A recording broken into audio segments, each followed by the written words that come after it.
याल तरी यारे लागे अवघे माझ्या मागे मागे आजी दे तो पोट भरी पुरे म्हणाल तो बरी हळूहळू चला कोणी कोणाशी न बोला आजी दे तो पोट भरी पुरे म्हणाल तो भरी पुरे म्हणाल तो बरी यवंत प्रविश्य मम वाच मिमां प्रसूतं संजीव यत्ते किल शक्तिधर स्वदाम्ना अन्याउच हस्तचरण श्रवणत्वगादीन प्राणा नमो भगवते पुरुषाय तुभ्यं महायोग पीठे तटे भीमरथ्याम्बरं पुण्डरीकाय धातुं मुनीन्द्रेः समागत्य तिष्ठन्तमानन्दकन्दं प्रब्रह्मलिंगं भजे पांडुरंगं पांडुरंगा करू प्रथम नमन दुसरे चरण संताचे त्यांच्या कृपादानी कथेचा विस्तारू बाबाजी सद्गुरुदास तुका अलंकापुरीरम्य सिंहासनस्थं पदाम्भोज तेजस्मृति प्रदेशं विधीन्द्रादिदेवे सदा स्तूयमानं समाधिस्थमूर्तिं भजे ज्ञानदेवम् ओम नमो ज्ञानेश्वरा करुणा करा दयाळा तुमचा अनुग्रह लाधलो पावन झालो चराचरी संपादे ज्ञानांचे विदाय भक्तिं विलोकितो येन समाधी राजा वैराग्यवंतं सुविचारयुक्तं नमामि जोगं शिरसा गुरुन्तं नमो सद्गुरु तुकया ज्ञान दीपा नमो सद्गुरु सच्चिदानंद रूपा नमो सद्गुरु भक्त कल्याण मूर्ती नमो सद्गुरु भास्करा पूर्ण कीर्ती माझी वाणी तुझे वर्णी गुणनाम माझी वाणी तुझे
लागे अवघे माझ्या मागे मागे आजी दे तो पोट भरी पुरे म्हणाल तो बरी प्रस्तुत प्राप्त संगीत प्राप्त वेळी चिंतन रूपी सेवेसाठी जो निवडलेला अभंग आहे हा जगद्गुरु जगन्मान्य देहूचे सुप्रसिद्ध साधू वैराग्याचे महावीर ज्ञानेश्वरी तुकोबराय यांचा हा 4 चरणाचा अभंग असून अभंग बहुतांशी सर्वांच्या पाठातला एक परिचय आहे आणि काल्यातल्या प्रसंगातील आहे विठ्ठल विठ्ठल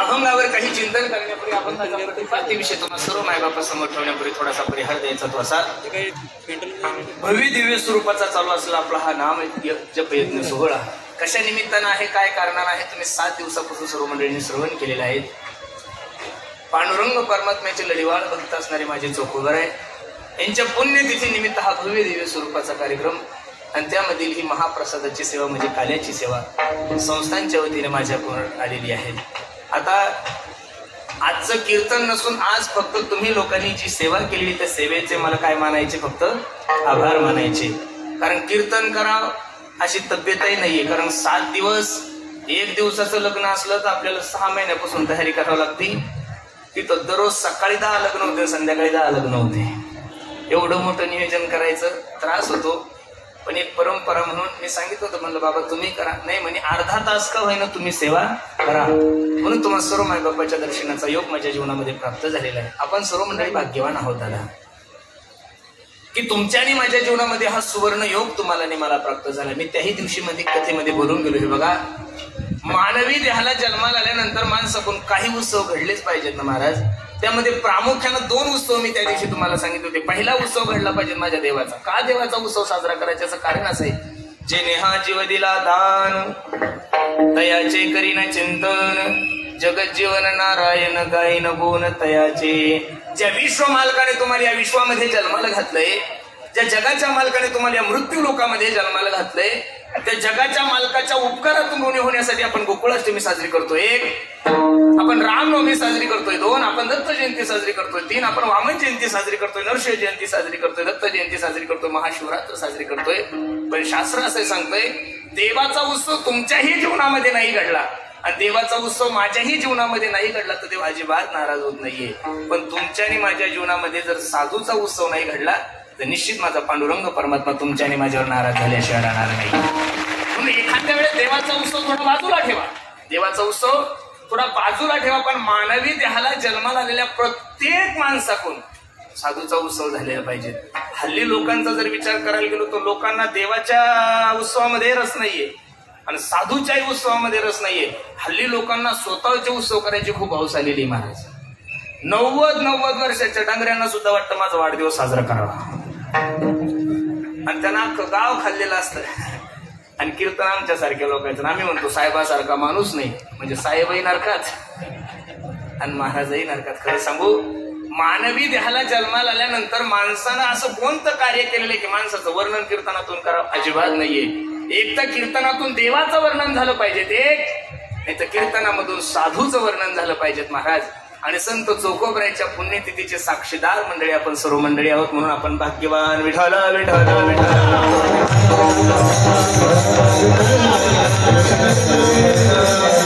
देव सारावे परते संत पुजावे आरते, संत पुजावे आरते, संत पुजावे आरते.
एखादा संत एखादा महात्मा जर तुमच्या दरबारात आला तर शास्त्र असं सांगतं, देवाची पूजा थोडी बाजूला ठेवा. देव सारावे परते संत पुजावे आरते. आणि गेल्या 7 दिवसापासून आपण सुंदर अशा ज्ञानगंगेमध्ये सर्व मंडळी स्नान करत आहात. अनेक मंडळीने आपल्या ज्ञानातून तुम्हाला प्रबोधन केलंय. ज्ञानेश्वरी पारायण झाले, श्रीमद भागवत कथा झाली, काकडा झाला, सायंकाळचे कीर्तन आहेत, नाची ही काल्याची सेवा. आपण भाग्यवान आहात दादा. काही गोष्टी, ज्या गोष्टी देवतांना प्राप्त नाही त्या जर गोष्टी तुम्हाला आणि मला सहज प्राप्त झाल्या तर त्या संधीचं सोनं आपण केलं पाहिजे. या समाजामध्ये 3 प्रकारचे वर्ग पडतात. काहींना नरदेव मिळाला नाही, कळाला नाही 1. काहींना नरदेव मिळाला नाही, कळाला नाही 1. काहींना कळाला पण मिळाला नाही 2. आणि काहींना मिळाला पण कळाला नाही 3. एवढं गोड नियोजन आपण सर्व मंडळी करतात. मग एवढं सुंदर नियोजन चालू म्हणजे आपल्या परिसरातल्या काही 10-12 म्हशीने विचार केला का आज आमरस आपण कीर्तनाला जाऊ? नाही ना महाराज. त्यांच्या योनीमध्ये हे ज्ञानच नाही. मनीर महान कुठं स्वर्गातील अमृत आणि कुठं भागवत अमृत दोघांची बरोबरी होणार नाही महाराज. देवादिकांना ज्या गोष्टी दुर्मिळ आहेत, सुरानामपि दुर्लभा, म्हणजे सुरा म्हणजे देव, देवदिकांना ज्या गोष्टी दुर्मिळ आहे त्या गोष्टी जर तुम्हाला आणि मला सहज प्राप्त होत असेल तर माझी विनंती गड्यांनो, एवढा गोड नरदे तुम्हाला मिळाले ना. औट हात का मानव देह भगवान ने तुझको दिया, ए खाया पिया सुख से सोया, नाहक जमाना खोया, नाहक जमाना खोया.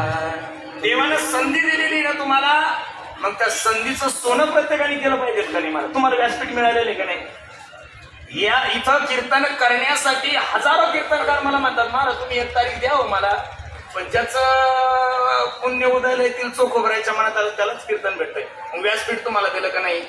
मी कीर्तनाची तारीख तुम्हाला दिली, मग तुम्ही काय बोलायचं काय नाही बोलायचं हे मी ठरवायचं का तुम्ही ठरवायचं? हरिदासजी, तुम्हाला मी कीर्तनासाठी बोलवलंय का आग लावण्यासाठी बोलवलं? हा एक महत्वाचा मुद्दा आहे. मला कळत नाहीये काय बोलावं, कुठं बोलावं, कसं बोलावं याची अक्कल प्रत्येकाला आली पाहिजे. महाराज काल निवृत्ती महाराज कदम एक वाक्य बोलून गेले, अख्ख्या महाराष्ट्रामध्ये देखील व्हायरल झाली. माझी महाराष्ट्रातल्या सर्व जनतेला विनंती आहे, बुलढाणा जिल्ह्यातल्या सुद्धा सर्व जनतेला विनंती आहे, निवृत्ती महाराज कदम काय बोलले याच्याकडे नका पाहू. 25 वर्ष झाले सोपान महाराज आणि मी सोबत आहे, आमच्या दोघांच्या मुखातून एक तरी वाक्य जातीवादक निघलं का असं सर्वांनी सांगा मला. बघा, नशिबानं तुम्हाला कीर्तन आम्ही देऊ शकतो, व्यासपीठ आम्ही देऊ शकतो. आता बाप पोरासाठी संपत्ती कमवून ठेवतो, पण पोराने ती संपत्ती वाढवायची का गमवायची कोणाच्या हातात आहे? आणि माझी तरी महाराष्ट्रातल्या वंजारी समाजाला सुद्धा विनंती आहे आणि मराठा समाजाला सुद्धा विनंती आहे, मूर्ख माणसाचा विचार जास्त करत जाऊ नका महाराज. अरे पाटील समाजामध्ये जन्माला आलेला माणूस मी जर चोखोबरायचं मंदिर बांधतोय, या आश्रमाचे जे मालक आहे आमचे पाटणकर बाबा ते कुंभार समाजाचे आहे नो.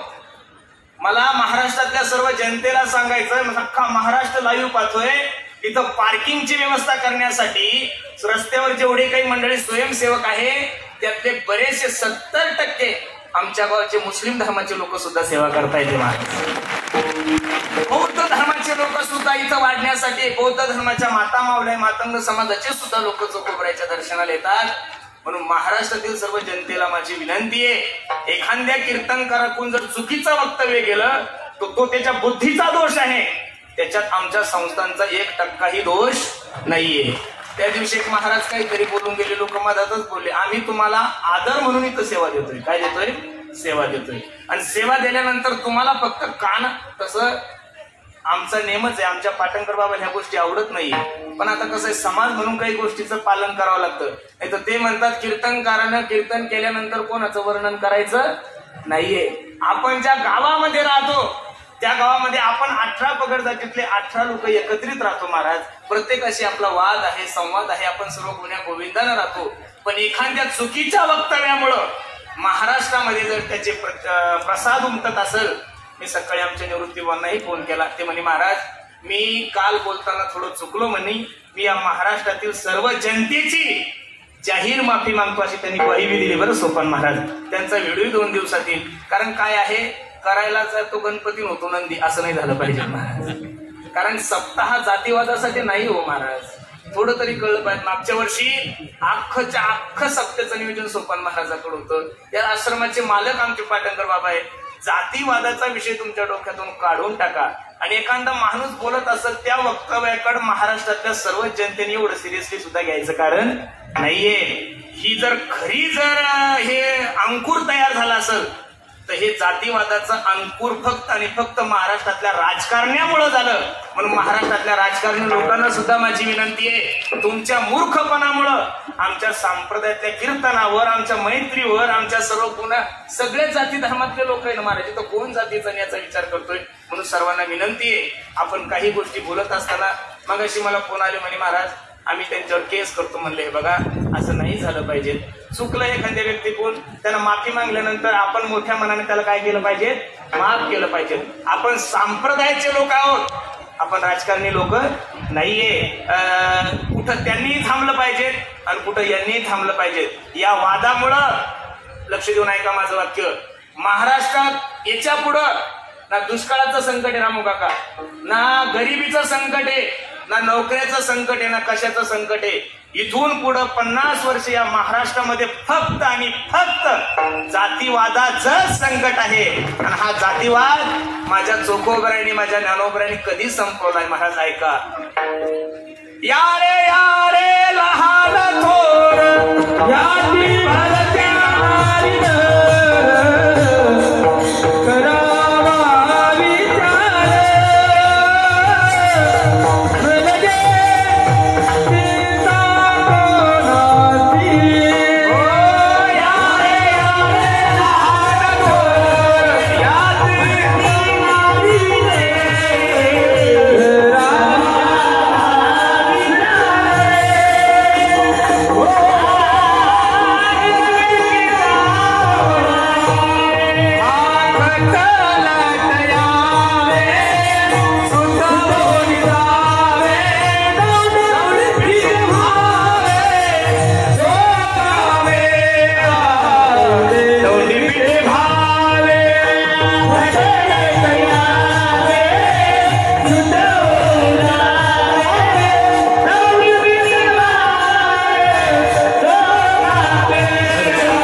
तुम्ही गेले ना महाराज, तर पहिलं दर्शन तुम्हाला चौकोबराच्या पायरीचं घ्यावं लागतं. कोणाचं घ्यावं लागतं?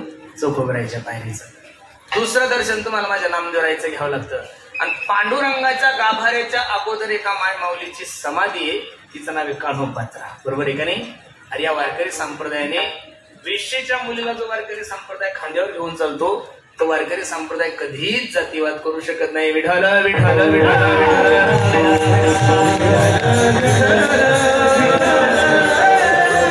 एवढा सुंदर नर्दे तुमच्याने माझ्या जीवनामध्ये प्राप्त झालं नाही. या संधीचं सोनं करा बरं. परत परत ह्या गोष्टी नाही मिळणार महाराज.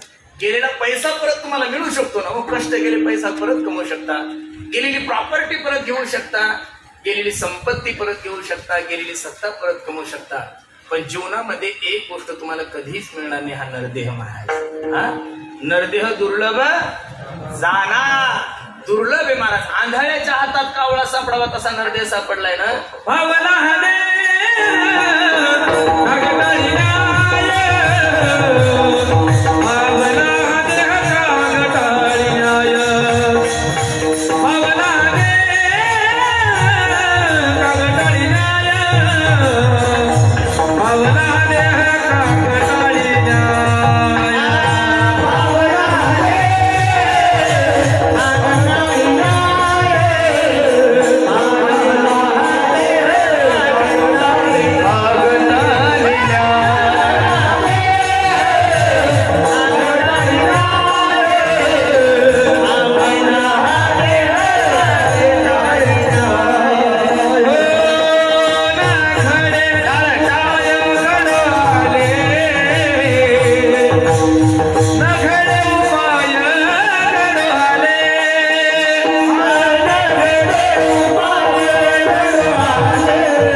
माझ्या जीवनामध्ये प्राप्त झालाय. म्हणून आपण सर्व मंडळी भाग्यवान आहोत, भाग्यवान आहोत. तुका म्हणे होता ठेवा, आणि तो या भावा काहीतरी अनंत जन्मीचं पुण्य केलेलं आहे महाराज तुम्ही आणि मी.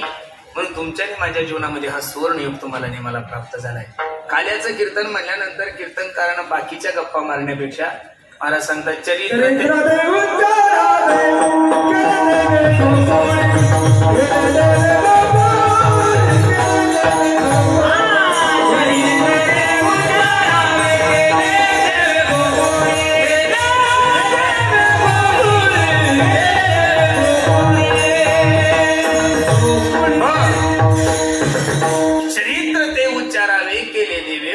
काल्याचं कीर्तन म्हणजे हे महाप्रसादाचं कीर्तन आहे. कशाचं आहे? महाप्रसादाचं कीर्तन आहे. बरेचशा लोकांची अशी धारणा आहे, बरेचशा लोकांचं असं मनोगत आहे, 7 दिवस कीर्तनाला नाही गेलं तरी चालतं. काय लोकांची धारणा आहे माहितीये का? 7 दिवस कीर्तनाला नाही गेलं तरी चालतं, काल्याच्या कीर्तनाला गेलं की पदरामध्ये तेवढंच पुण्य मिळतं. ही जर तुमची धारणा असेल तर ही धारणा चुकीची. बरं महाराज, तुम्ही सर्व व्यावहारिक लोक आहात. व्यवहारानुसार तुम्हाला जर एखाद्या नोकरीवर तुम्ही असाल तर 30 तारखेला तुमचं पेमेंट होतं. किती तारखेला होतं? 30 तारखेला. मग 30 तारखेला जर पगार होत असेल तर पहिले 29 दिवस तुम्हाला काय करावं लागतं? काय करावं लागतं? बोला. 29 दिवस काय करावं लागतं? काम. 29 दिवस काम केल्यानंतर 30 तारखेला कंपनीचा मालक तुम्हाला काय देतो? पगार देतो, बरोबर आहे का नाही? मग 29 दिवस घरी झोपले, 29 दिवस कुठे झोपले? घरी झोपले, आणि 30 तारखेला पगार आणायला गेले. तुमचा बाप देईल का पगार तुम्हाला? हा, तसं महाराज 7 दिवस प्रत्येकानं सेवा करायची. प्रत्येकाच सेवा प्रत्येकाला शक्य नाही हो महाराज. देवाने ही सृष्टी निर्माण करत असताना प्रत्येकाला प्रत्येक गोष्टी कशा शक्य होणारच नाहीये. काही लोक आर्थिक मदत करू शकतात, मग आर्थिक मदत करणारे लोक सेवा थोडी करू शकतात महाराज. काही ना इथून झाडून घेण्याची सेवा करायची, काही ना वाढण्याची करायची, काही ना अन्नदान करायची. बघा, सप्ताहामध्ये अन्नदान करणाऱ्याला सुद्धा तेवढंच पुण्य, आणि पत्तरवाळ्या उचलणाऱ्याला सुद्धा तेवढंच पुण्य, मदत करणाऱ्याला सुद्धा तेवढंच पुण्य, आणि तर टाळ घेऊन भजन करणाऱ्याला सुद्धा तेवढंच पुण्य, विनेकऱ्याला सुद्धा तेवढंच पुण्य. काही म्हणतील कीर्तनकार 2 तास गप्पा मारतात, कीर्तनकाराला जेवढं पुण्य तेवढंच ऐकणाऱ्या लोकांना आहे. एक जाणकार माणूस मला म्हणे, महाराज मग सप्ताहामध्ये सर्वांना जर समानच पुण्य आहे, तर सप्ताहामध्ये महान पुण्यवान कोण आहे? एवढ्या चांगल्या कार्यक्रमामध्ये काड्या करणारा महान पुण्यवान, कारण तो योग पुरुष आहे ना. ह्या सगळ्या गोष्टी या सर्वांना जमत नाहीये. म्हणून हे बघा, 7 दिवस ज्याला ज्याला जशी जशी सेवा जमल तशी तशी सेवा करायची, आणि त्या सेवेच्या प्रित्यर्थ काल्याच्या दिवशी भानुदास किती गात प्रसाद देतो पंढरीनाथ, प्रसाद देतो पंढरीनाथ, प्रसाद देतो पंढरीनाथ.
कीर्तनाच्या दिवशी भगवान श्रीकृष्णानं गोकुळामध्ये जे चरित्र केले त्याचा उच्चार करायचा. एदसे चरित्र केले नारायणी, रांगता गोधने राखीत आहे, माझी वाणी तुझे वर्णी गुणनाम, ऐसे देही प्रेम काही कळा. भागवत कथेमध्ये काल्याचा विचार बराचसा आपण पाहिलेलाच आहे महाराज. दशमस्कंदामध्ये सुंदर असं काल्याचं वर्णन गोड प्रकारे शुकाचार्य राजा परीक्षितीला सांगितलंय. ज्या ज्या वेळेच्या धर्मावर ग्लानी येते, ज्या ज्या वेळेच्या धर्मावर संकट येते, त्या त्या वेळेच्या विश्वाचा मालक जगत मालक काय करतोय? अवतार घेतो. यदा यदा हि धर्मश ग्लानिर्भवति भारत अभ्युत्थानम धर्मश तदात्मानं सृजाम्यहं परित्राणाय साधूनां विनाशाय च दुष्कृतां धर्म संस्थापनार्थाय संभवामि युगे युगे. जब जब होए धर्म की हानि, पाडही असुर अभिमानी, तब तब धरी प्रभु विविध शरीरा, हरहि कृपा निधी सज्जन तेरा. ज्या ज्या वेळेस धर्मावर राणी येते, ज्या ज्या वेळेस धर्मावर संकट येते, त्या त्यावेळेस माझा जगाचा मालक अवतार घेतोय. आणि द्वापार युगाची तीच परिस्थिती झाली. पहिलं प्रमाण मी तुम्हाला गीतेतलं दिलं 1, दुसरं प्रमाण मी तुम्हाला तुलसीदासजीचं दिलं 2, आणि तिसरं प्रमाण सर्वांच्या पाठी धर्म रक्षावया अवतार घेसे, धर्म रक्षावया अवतार घे.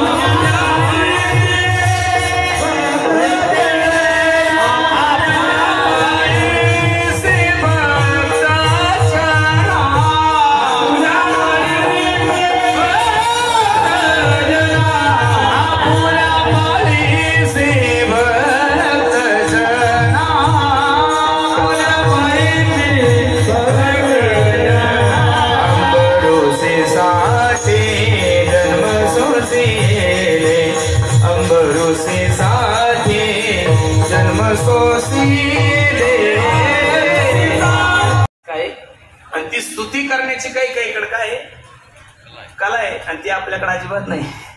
बरोबर आहे का नाही? आपल्याला गाढवाला काय त्यानं म्हणायची सवय लाईफ मध्ये जमली नाही. गाढवाला गाढवच म्हणायचं आणि गणपतीला गणपतीच म्हणायची. आता काही कुत्र्याला सुद्धा शिव म्हणतात, त्यांच्याकडे ती बुद्धी आहे. बरोबर आहे काय? आता वर्णन कोणाला आवडत नाही मला. आता जगाच्या मालकाला जर वर्णन आवडतं तर तुमच्या माझ्यासारख्या माणसाकडे काय घेऊन बसले? सप्ताहाचे देणगीदार. सप्ताह सुरू झालं की एवढी अडचण असते, पैसे नसतात. माझी विनंती तुम्हाला, तुमच्या गावातला 1 नंबरचा हलकट माणूस असू द्या, तुम्ही फक्त त्याच्याकडे पावती घेऊन जा, म्हणा ओ पाटील पाटील, तुमच्यासारखा दानशूर माणूस आपल्या गावामध्ये नाही. ते कॉफी पाजून 5,000 देतोय तुम्हाला. किती देतोय? मग मला एवढंच सांगायचं, या तोंडात तुम्हाला चांगलं बोलायचं आणि या तोंडात तुम्हाला काय बोलायचंय? वाईट बोलायचं. होईल तोपर्यंत माणसानं चांगलंच बोललं पाहिजे ना. महाराज माफी मागून एक वाक्य बोलू का? राजकारणी लोक गोड बोलतात का कामं करतात? हो बोला गड्या, तुम्ही बोला म्हणजे आरोप माझ्यावर येणार नाही. हा, राजकारणी लोक गोड बोलतात का कामं करतात? मग त्यांचा तेवढा जरी गुण आपण जीवनामध्ये घेतला, दुःख होण्याचं काही कारण नाही ना. होईल तोपर्यंत माणसानं गोडच बोला, काही करू नका. मागच्या वर्षी काही एवढं गोड बोलले, त्याचा परिणाम मग झाला ना. डायरेक्ट अख्ख्या परिसरामध्ये चर्चा झाली. आणि साहेब, हो साहेब, मागच्या वर्षी डायरेक्ट प्रचार झाला की महाराजांना 10 कोटी रुपये जमा केले म्हणे सप्त्यामध्ये. आता 10 कोटीवर शून्य किती असतात मलाच कळत नाही बाबा. तुम्हाला माहित असेल तर मला सांगा तुम्ही. हे बघा, मी त्याही दिवशी कीर्तनात बोलून गेलो आणि आजही बोलतो. तुम्ही ज्यावेळेस विचार करता की महाराज हा सप्ताह पैसे कमवण्यासाठी करतोय, तर माझे कट्टर विरोधी 2 माणसं इथं बसलेले आहे. एक संतोष लहाने साहेब आणि सोपान महाराज. ते म्हणे दादा एवढा मोठा उत्सव करू नको. पत्रिका छापेपर्यंत त्यांचा काय होता मी त्यांना सांगितलं. मला हे बघा, मी महाराष्ट्रात खूप मोठ्या प्रकारे मानधन घेतो. ते त्रिकालाबाधी सत्य, त्याच्यात अजिबात काही मिथ्य नाहीये. पण माझं मन मला सांगतं, मी 100% जर मानधन घेत असेल तर त्यातले 80% माझे चोखोबऱ्यासाठी जर खर्च झाले तर मला जीवनामध्ये कधीच पाप लागणार नाहीये. आणि लोक अफवा तर एवढी करतात, बाबा बाबा बाबा बाबा 10 कोटी का अमाऊंट थोडी का? तुम्ही जर मला दिली तर मी कीर्तनही करत नाही. दरवर्षी याच्यापेक्षा मोठा करू ना. आपलं दरवर्षी काल्याला रस असतो. 10 कोटी तुम्ही मला कुठून तरी आणून द्या, मी दररोज रस खाऊ घालतो तुम्हाला.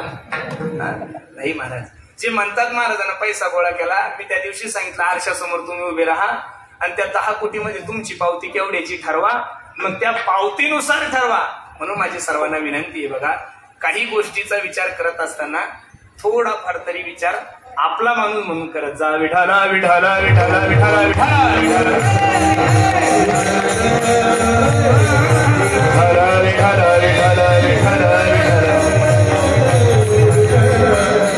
हा जो सप्ताह चालतोय त्याच्यामध्ये 100%पैकी 100 नाही 1000% सर्वात मोठं जर योगदान असेल तर कमीत कमी आमच्या चिखली तालुका, लोणार तालुका आणि सिंदखेड राजा तालुका यातले जेवढे काही आम्हाला 120 ते 50 गाव आम्हाला चपात्या देतात, यांच्यावर हा सप्ताह चालू आहे महाराज. आणि त्यामध्ये सर्वात मोठं योगदान, आता माझी तर कोणाशी ओळखच नाही कारण मी कुठं जातच नाहीये महाराज, आणि त्यातल्या त्या जिल्ह्यात तर जास्त काही फिरत नाहीये. पण ही चपात्याची पद्धत सुरू करण्यासाठी सर्वात मोठं सहकार्य जर आम्हाला लाभलं असेल, माझी तर काही ओळखच नव्हती. आमच्या वैष्णव गणाचे जेवढे वारकरी मंडळी आहेत, आमच्या सानप गुरुजीचे जेवढे काही मंडळी आहेत, माझी सर्वांना विनंती आहे, वैष्णव गणाचे जेवढे काही मंडळी आहेत, आमचे सानप गुरुजींचे जेवढे काही अनुयायी आहेत, त्यांनी आम्हाला बसवलं आणि त्यांनी सांगितलं म्हणे महाराज तुमचं नाही येणं झालं तरी चालेल, कार्यक्रम हा तुमचा नाहीये. जसं आम्ही वैष्णव गडाचा कार्यक्रम करतो तसे जोकोबराय सुद्धा वैष्णव गडाचेच आहे. आणि आमच्या भरत महाराजासोबत, आमच्या संतोष सोबत, आमचे देळगाव गुबेचे, आमचे सर्वचे मंडळी त्यांच्यासोबत त्या परिसरातले लोक फिरले, नाही तर आम्हाला कुठं माहित आहे कोणत्या गावात कोणाला जाऊन भेटायचं. म्हणून सहकार्यानं हा कार्यक्रम होतोय.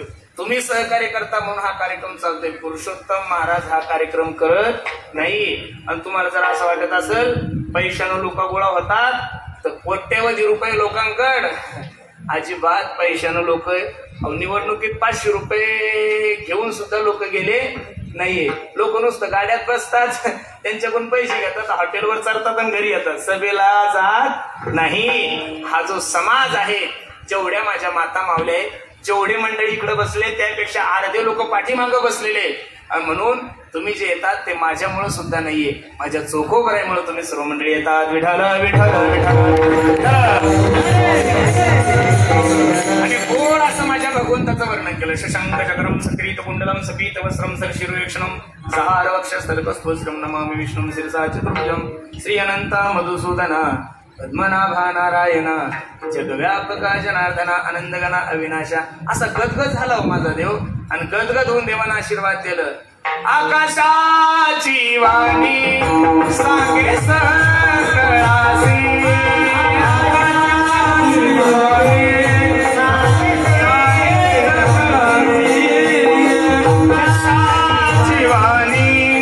सांगे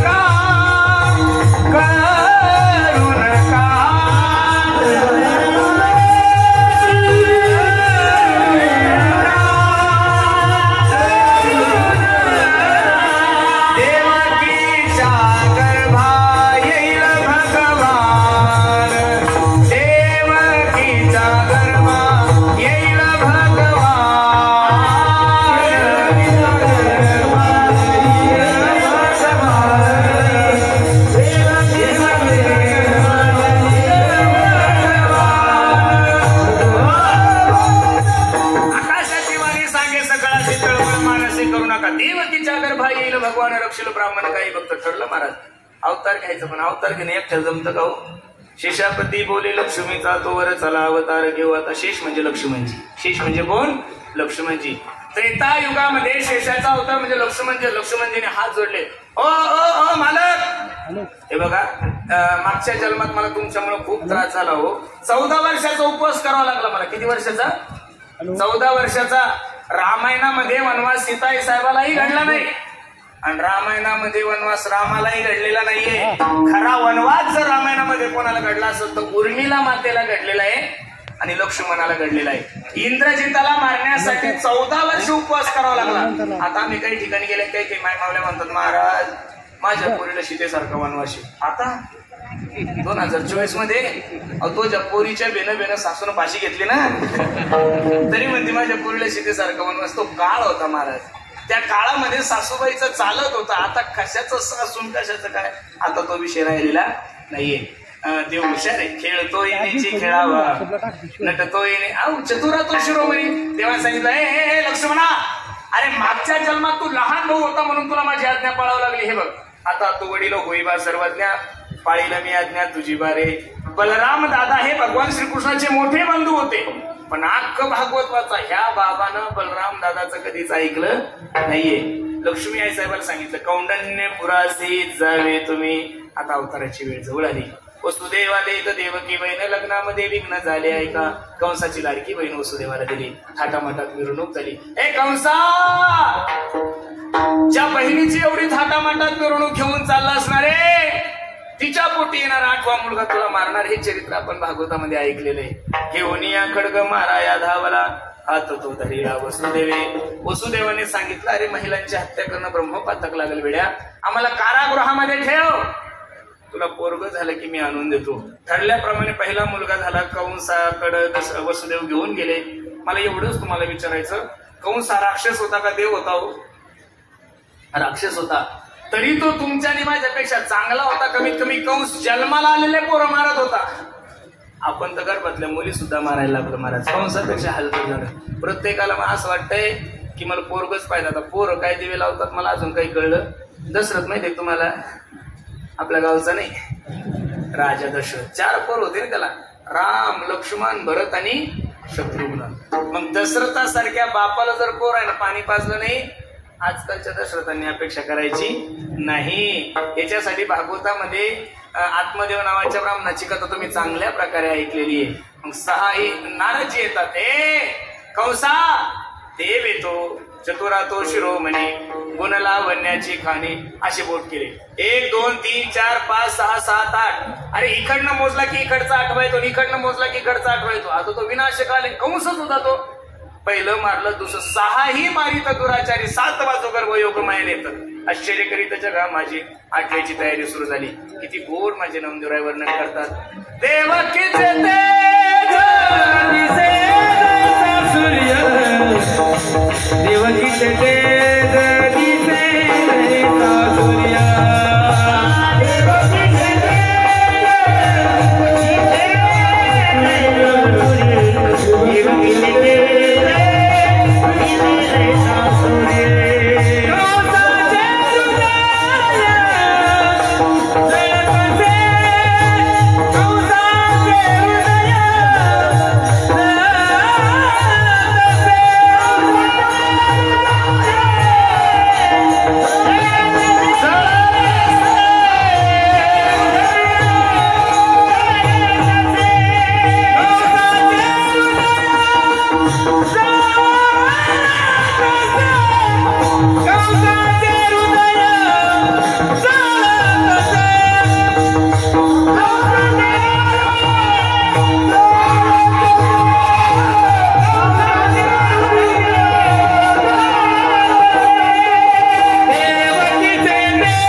जन्माची वेळ जवळ आली. दशरथे माळीला तोची होता मास वर्षा तो असे कृष्ण पक्ष व सुनामती ती बुधवार असे शुक सांगत असे परीक्षिती अयोनी संभव हे काही श्रमी रामयाचा स्वामी प्रगटला. 8 वर्षाची मूर्ती देवकी माते समोर प्रगट झाली. देवकी रडायला लागली. सोडा सोडा मिठी लपवा लपवा जग जेठी, जनी कंसासी कळेल माझ्या बाळासी मारे. अहो 6 मुलं मारले या नरधमने. पतिदेवा वाचव माझ्या लेकराला. देव सांगू लागला आई काळजी करू नको ग, कंस मला काय मारणार आहे, त्याचं तेरस खाल्लेलं आहे मी, तू ताण नको घेऊ. पण एक काम कर, नंदाच्या घराला मजनी गोकुळाला माया उपजली ते हो, ठेवी मज आणि येते मनसी रक्ष पाळ हो, देव्या मोहिले सकळ नंदाच्या घराला मजनी गोकुळाला. जगाच्या मालकाला उचललं, गोकुळामध्ये नेऊन ठेवलं, मायेला घेऊन आले. रडे माया करिया कांत नामा मने उठते दूत. 8वा जन्माला आलाय म्हणून कंस धावत पळत गेला. देवकी सांगते दादा तो मुलगा नसून मुलगी, मुलगी तुला काय करणार आहे. पण मरणाची भीती अंतकरणामध्ये असल्यामुळे तिथं 6 मारले, तिथं मारण्यासाठी घेऊन गेले. तुझा लागे वधी उपजला मजाले. कंसाचं चरित्र थोडं बाजूला ठेवू. वयाच्या 65व्या वर्षी माझ्या नंदबाबाला मुलगा झाला. गोकुळीच्या सुखांत पार नाही लेखा. बाळकृष्ण नंदा घरी आनंदल्या नरनारी, घरोघरी झाला लक्ष्मीचा तो वास. चिंता ती पळाली गोकुळा बाहेरी, प्रवेश भीतरी केला देवे. जगाचा मालक गोकुळामध्ये जन्माला आल्यानंतर गुडिया तोरणे करती कथा गाती गाणे, जिकडं तिकडं सगळीकडे आनंद आहे. पण कृष्ण गोकुळी जन्माला दुष्टा जळका सुटला. कंसाने तातडीने मिटिंग भरवली, पुतणेला पाठवलं, पुतणेलाही मारलं, माबळ भट्टाला पाठवलं, माबळ भट्टालाही मारलं. असे अनेक राक्षस माझ्या जगाच्या मालकानं मारले. आणि आता जगाचा मालक रांगायला लागला. तळवे तळ हात टेकीत,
चिनी मागे एने वो श्रीरंगे नवनीत माझे बक्षिले एने माझे कवाड उघडले एने शिंके ओ तोडिले दया दुधाची बक्षिले ओलंडिले ताकाची जगाचा मालक रंगायला लागला रंगता रंगता गल्ली गुडीत फिरायला लागला सगळे पोरांना एकत्रित केलं ए पोरांनो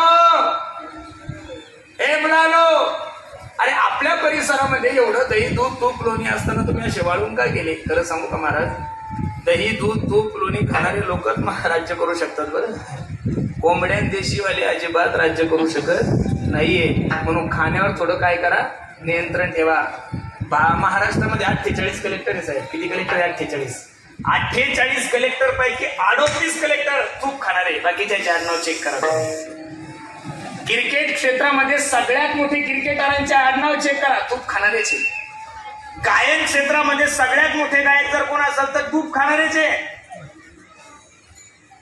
फिल्म सिटी मध्ये जेवढे काही डायरेक्टर आहेत ते सुद्धा तूप खाणारे आणि जेवढे काही मोठे मोठे विरोधक गायक जेवढे काही लोक आहेत हे बघा आमदार तुमचा असू शकतो गावाकडचा पीए वेगळा आणि तिथला पीए तूप खाणाराचे मंत्री तुमचा असू शकतो मुख्यमंत्री तुमचा असू शकतो पण त्याचे सचिव विधानसभेचे सचिव पहा विधान परिषदचे सचिव पहा केंद्राचे सचिव पहा IAS पहा IPS पहा जगातील जेवढे काही मोठे तज्ञ डॉक्टर आहेत वकील आहेत असे लिस्ट काढा तुम्ही गुगलवर सगळ्यांचे आडनाव जर चेक केले तर ते फक्त आणि फक्त तूप खाणारे विठाला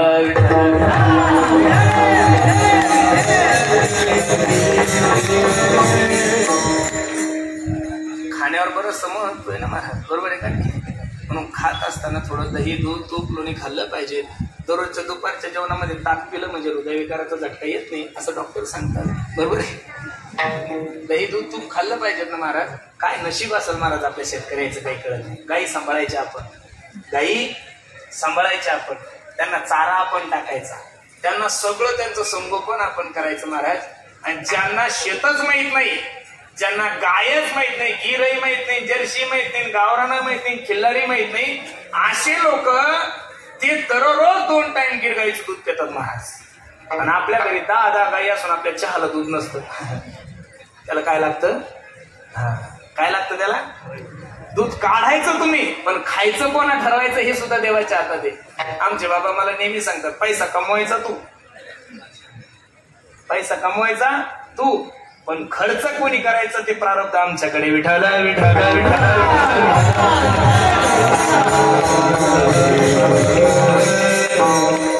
एका बामणाने मला सांगितलं तुमची आर्थिक रेषा खूप चांगली हो अशी स्पष्ट दिसते पण त्या बामणाला मी सांगितलं माझा 2-3 मोठे गतिरोधक आहे माझ्याजवळ 5 लाख रुपये आले की 7 लाखाचं काम अगोदरच आपण ठरवून घेतात पण त्यांचंही बरोबर ते म्हणे तुझ्याकडे जर पैसा जास्त आला तर तू नास्तिक होशील म्हणे काय म्हणतात ते नास्तिक होशील मग चला आता आपलं आहे ते खर्च करत राहायचं काय सांगत होतो मी तुम्हाला जगाच्या मालकाने सर्व गोपाळांना एकत्रित केले अरे गावामध्ये एवढा दही दूध तूप लोणी असताना वाळून का गेले देवाने गोपाळ रडायला लागले हे बघ देवा जेवढं दही दूध तूप लोणी तेवढं सगळं कुठं जातं डेअरीला जातं डेअरीला काही राहत नाही मग भगवंताने पक्ष स्थापन केला माखन चोर मित्र मंडळ अध्यक्ष भगवान उपाध्यक्ष सचिव आणि पेंद्या उपाध्यक्ष बलराम दादा आणि सचिव पेंद्या ट्रस्टीमध्ये सर्वात चांगलं खातं कोणाचं असतं सचिवाचं असतं पेंद्या देवाला सांगितलं देवा मग चोऱ्या करायच्या म्हणल्यानंतर काही AK-47 काही गुप्त्या काही तलवारी काही तसलं काही नाही वस्त्रगाळ माती घेऊन या सराट्याचा काटा घेऊन या काठी घेऊन या पेंद्या देवाला सांगू लागला अगं देवा तू का पागल झाला का वस्त्रगाळ माती काय करायची अरे आपल्याला दह्या दुधाची लोणी चोरी करायची आपण जर एखाद्या गवळणीच्या घरी गेलो दही दूध तूप लोणी खाल्लं तिला जाग आली ती जर आपल्या मागे लागली तर ती वस्त्रगाळ माती घ्यायची काय करायची तिच्या डोळ्यात टाकायची पेंद्या हुशार होता म्हणे देवा तिजो चष्मा घालून आली रे हुशार होता ना पेंद्या देव म्हणे बघ मग सराट्याचा काटा नाही का तो काटा टाकला की तिच्या पायात काटा मोडत ती काटा काढूस तर आपण पळून जायची पेंद्या देवापेक्षा हुशार होता कारण सचिव होता ना तो म्हणे देवान ती जर सँडल घालून आली तर देवाने एका वाक्यात सांगितलं जर का पक्षाच्या विरोधात प्रचार केला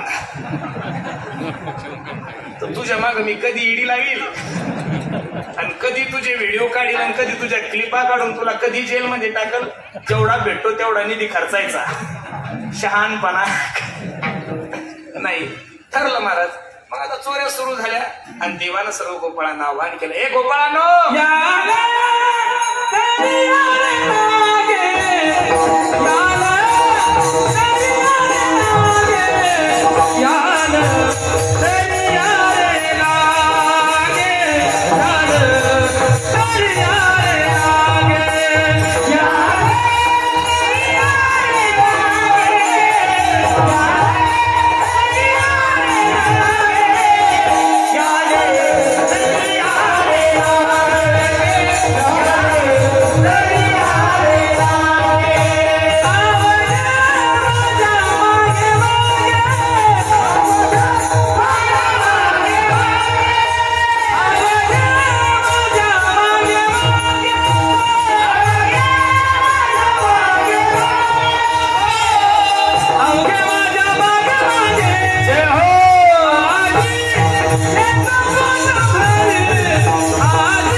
संतांच्या भाषेमध्ये फरक पहा.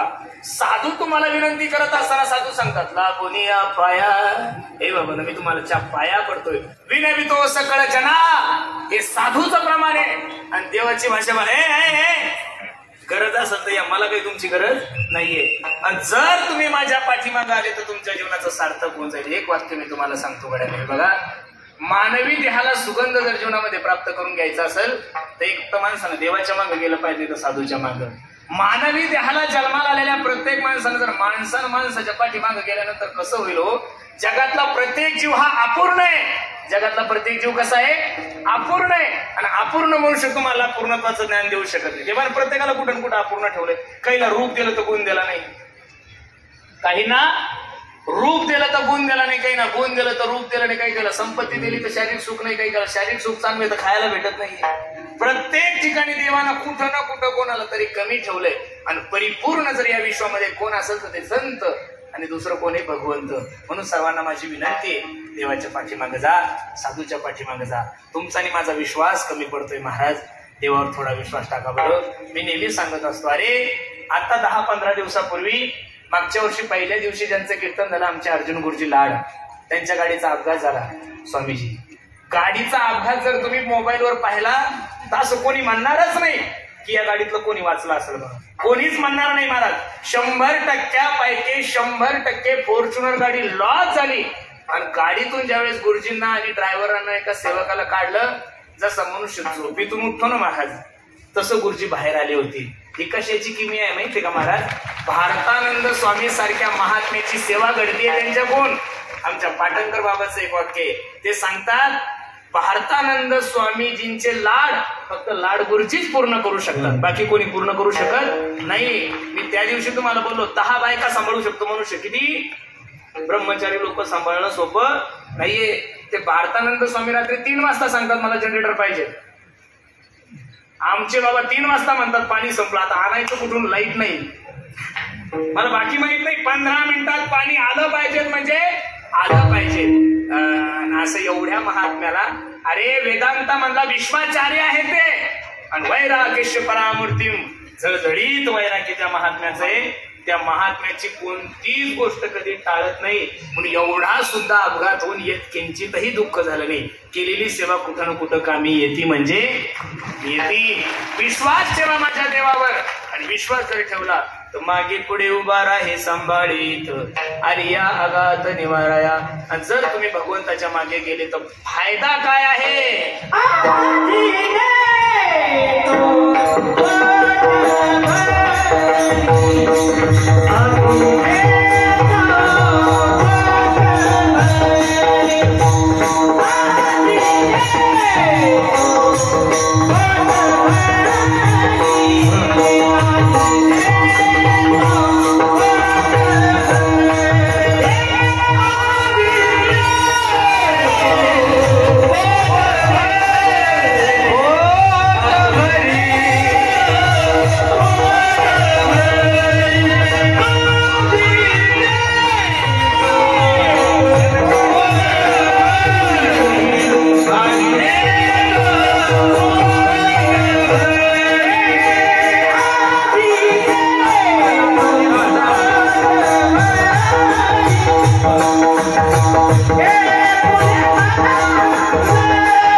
पोट भरी पुरे म्हणाल तो वरी. हे बघा, विषयाचा आनंद तुम्ही किती जरी उपभोगला तर आतापर्यंत विषयाच्या आनंदानं कोणी परिपूर्ण झालं, त्याची तृप्ती झाली अजिबात नाहीये.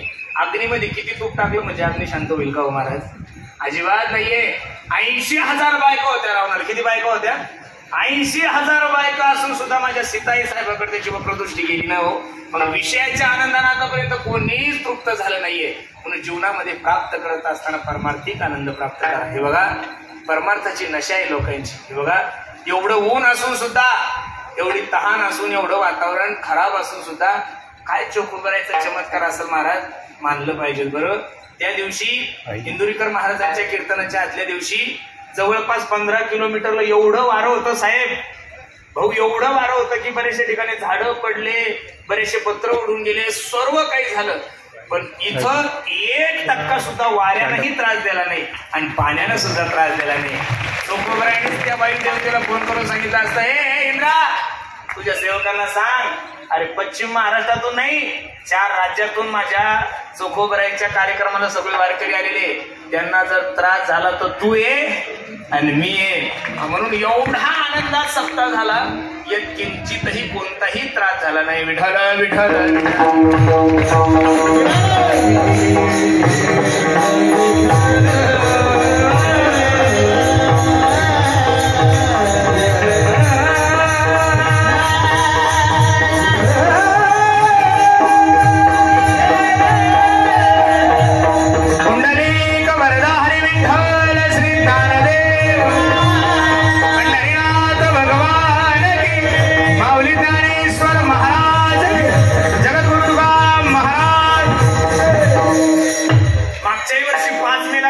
चालू झाला 4 तारखेपर्यंत मुसळधार पाणी होता.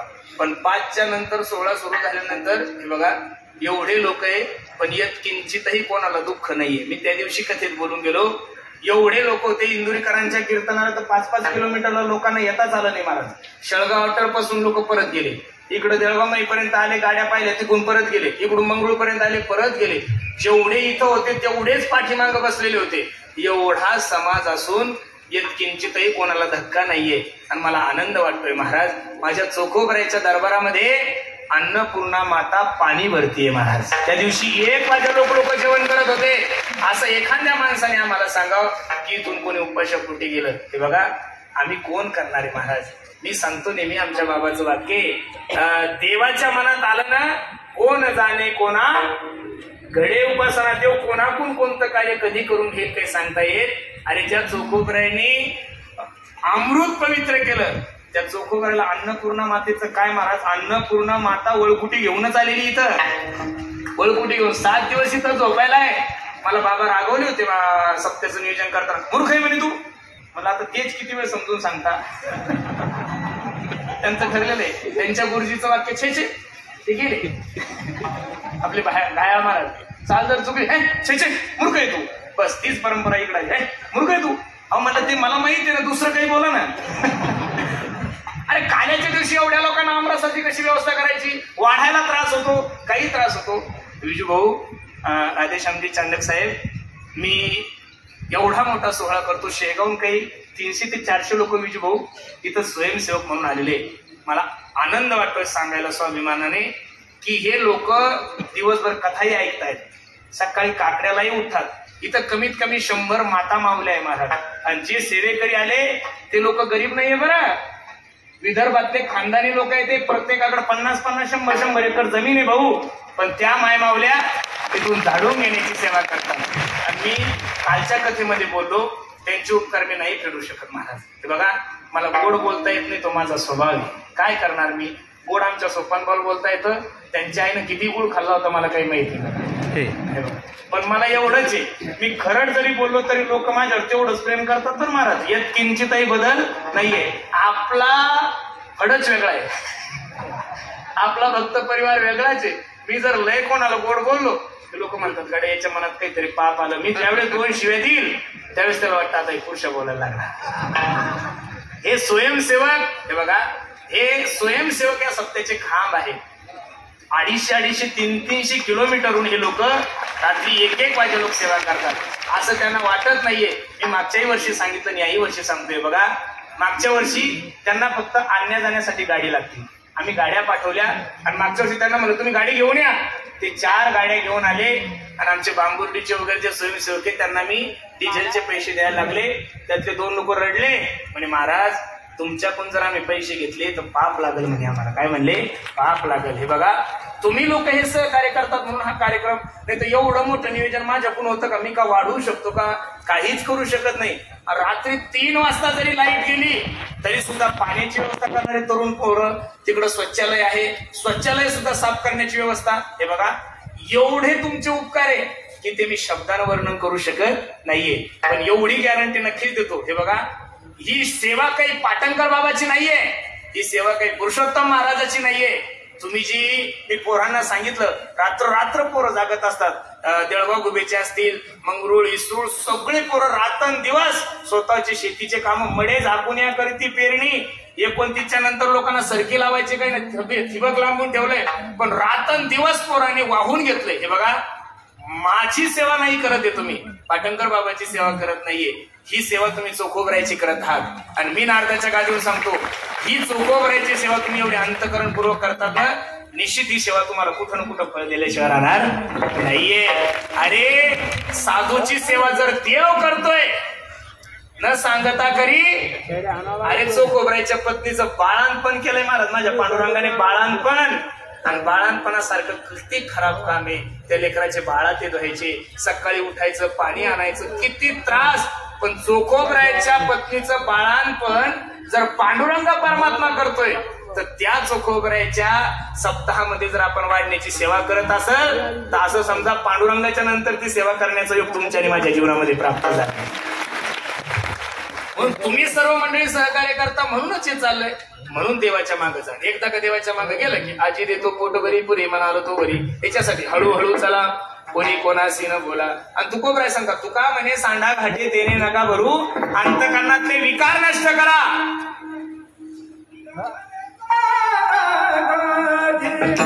जय हो.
सर्वांनी काय करा, भगवंताचं चिंतन करा.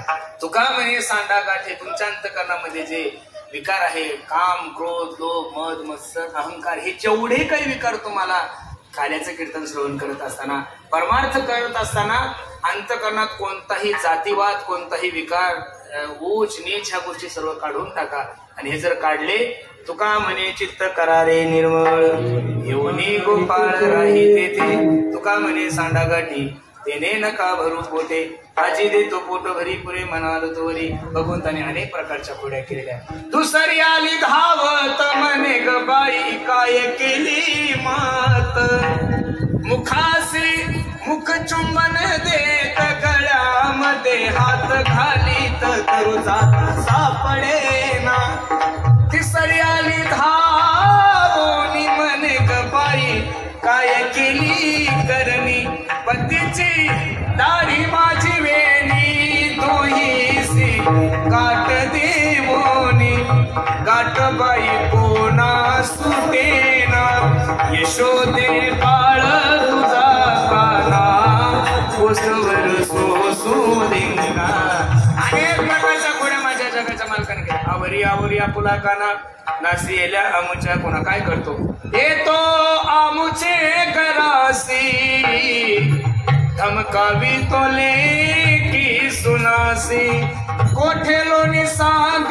आमासी न सांगता वासुरे सोडी विदेशी अनेक प्रकारचे खेळ खेळल्यानंतर घोडे केल्यानंतर भगवंताने यशोदेने सांगितलं भाऊ तू आता गावात राहू नको काय कर वासर गाई घेऊन काय जाय यमुनेच्या तीरी जाय अनेक प्रकारच्या तिथेही घोड्या भगवंताने केलेल्या आहे विटू दांडू चेंडू लगोरी नाना परी खेळ मांडियेला यमुनेच्या तीरी अनेक प्रकारचे खेळ खेळल्यानंतर गोपाळ सुद्धा थकले हे देवा किती वेळ करणार आहे कारण की सर्वांना आम्हाला आज कशाची लागलेली आहे कशाची आमरसाची बरोबर आहे का नाही आणि काय माहितीये का एवढ्या लोकांना आम्ही सांगताना सर्वांनी सांगितलं होतं आज सुद्धा देवेंद्रजीची 12:30ची वेळ भेटत होती पण त्यांना म्हणलं साहेब आम्ही एका माणसासाठी हजारो लोकांना उन्हात नाही ठेवू शकत महाराजाचं कारण हे बघा एवढ्या लोकांना जीव घालायचं ऊन खूप आहे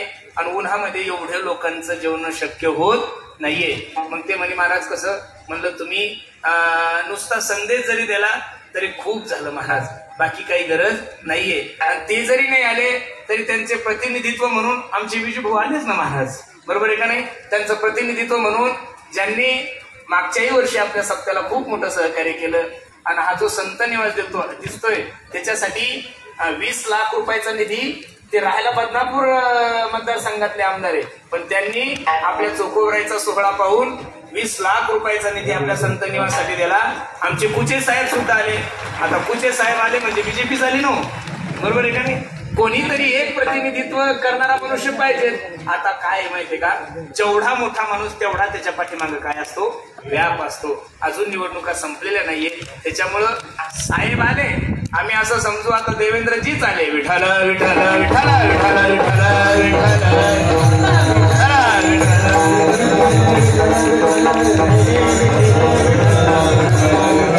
कुंडली कवरदा हरी विठ्ठल श्री ज्ञानदेव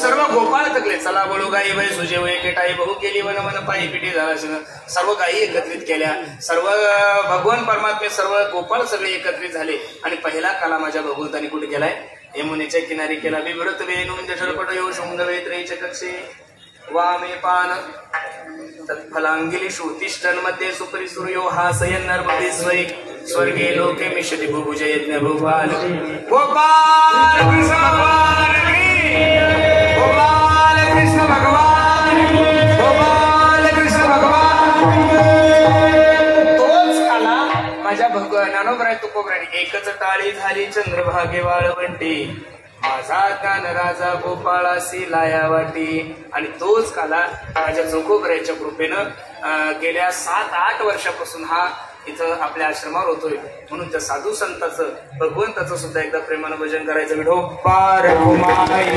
जय जय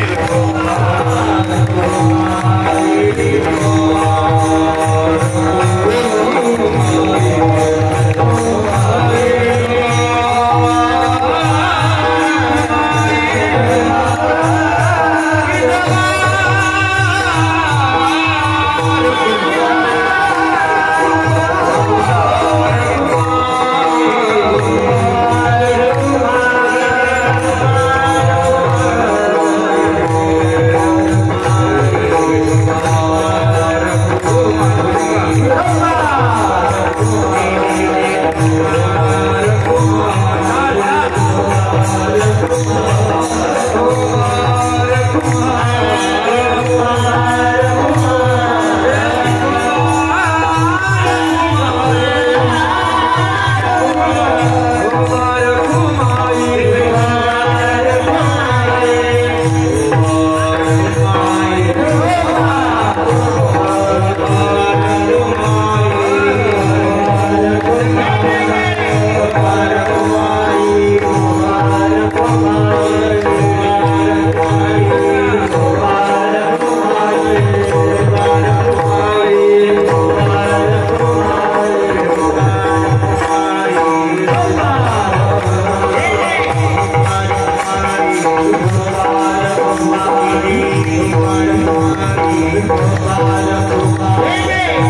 कोणी कोणासी न बोला अजी देतो पोट घरी पुरे म्हणालो तो घरी तुका म्हणे सांडा घाटे तेने नका भरू पोटे अजी देतो पोट घरी पुरे म्हणालो तो घरी विठ्ठल विठ्ठल.